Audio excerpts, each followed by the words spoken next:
Aún a día de hoy me sigue ilusionando tremendamente el abrir la puerta del horno para ver la última cocción, cómo han salido las últimas pruebas, etc.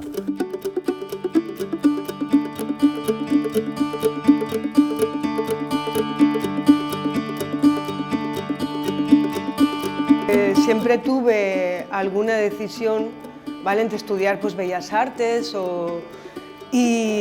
bueno, me encantaba la cerámica y al final descubrí que había una escuela de cerámica, la Escuela de Cerámica de Manises.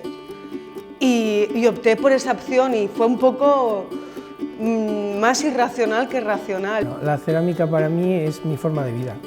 Llevo 30 años en el oficio y me lo dicta todo. Me dicta la manera incluso de ver las cosas. Pues para mí la cerámica ahora mismo es todo. Es una forma de, no es solo una manera de trabajar y mi trabajo, sino es una manera casi de entender la vida.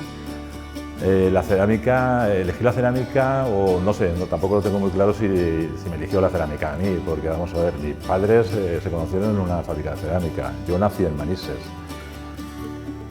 Me crié entre barro y óleos, el barro que mi madre hacía en el mimbre y el óleo que mi padre pintaba, mi padre pintaba cuadros, entonces la cerámica siempre ha estado vinculada, más bien la considero una compañera de viaje en esta vida o en esta trayectoria.